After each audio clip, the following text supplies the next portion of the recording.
To begin this project, we're going to fold a piece of 12-inch by 18-inch white paper in half, hot dog style. Try to roll and fold it as evenly as possible. When you unfold the paper, you're going to line a ruler up at the center or the fold line and make sure the line drawn matches the fold line. This will separate the top from the bottom.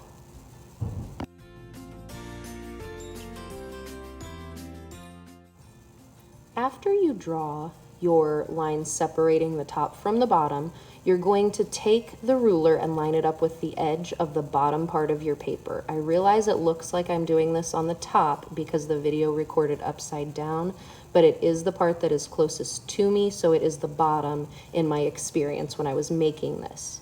We are going to draw lines so that we have 12 spaces at the bottom of the paper, and these will be vertical spaces or up and down. As you can see, I'm lining up the ruler with the line I just drew, and then I'm drawing the next line and repeating that process until I have 12 spaces.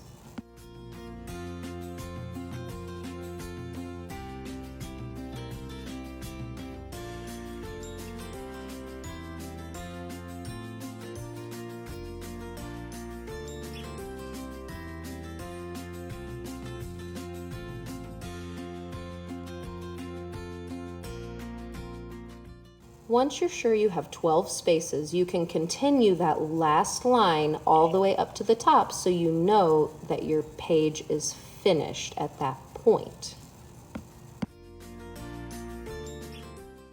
We're going to make the stars on the top portion of our windsock by drawing lightly in pencil so that you can erase the pencil lines. We will color around the stars with blue.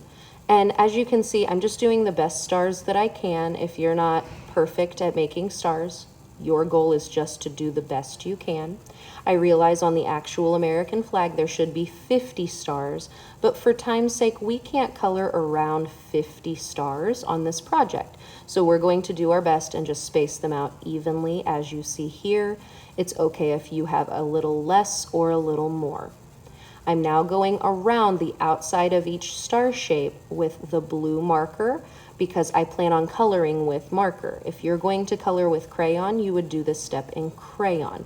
I would not recommend colored pencil for this part because it is a lot of space to color, and that would take you a long time with a skinny little colored pencil. Marker or crayon would be the best.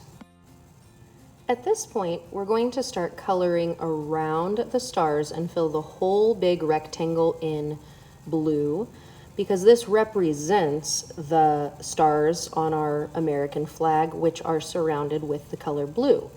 When you're coloring, please make sure to do this as neatly and carefully as possible. It is going to take you some time. Your hand might get a little tired. Take a little break, stretch your fingers out, just do the best you can, and remember, you can do hard things.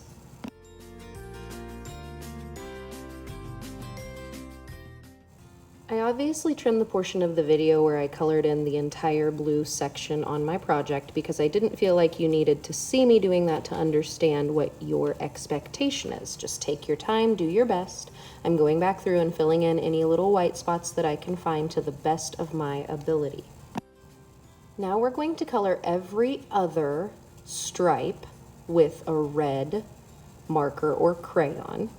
As you're coloring, please remember to use good quality coloring skills like outlining and either ladder coloring or, as you see here, stripe coloring with marker. Just make it look the best that you can. You might be wondering why there are only 12 stripes instead of 13 as there should be on the American flag.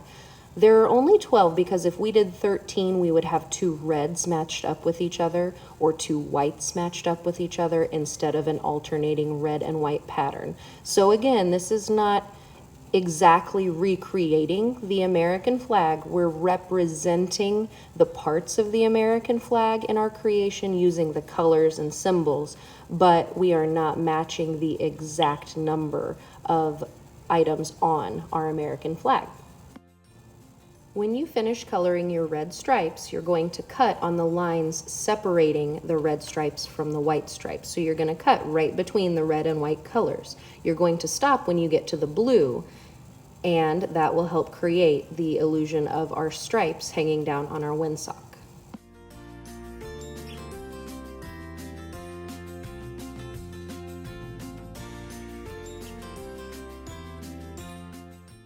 When you finish cutting on every space between the red and white, you're going to take your ruler and draw one more vertical line at the very end.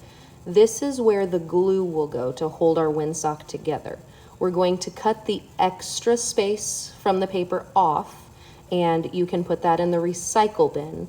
Next, you'll see how to put glue on the last little tab and connect the pieces together.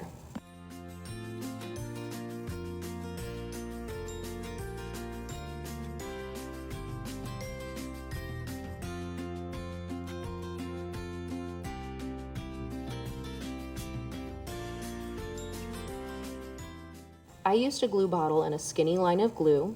Next, I used my finger to spread the glue thin and even along the white piece of paper so it wouldn't come out the edges, and that helps to keep our project nice and neat. I just rubbed that glue away on my hand.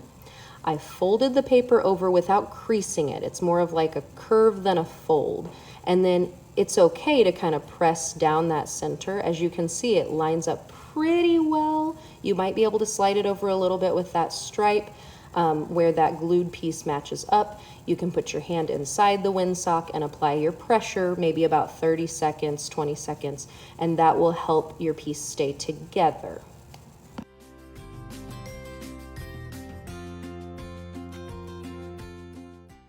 Finally, we're going to punch 2 holes in our windsock at the top, and we will tie some string through our windsock to help hold it up.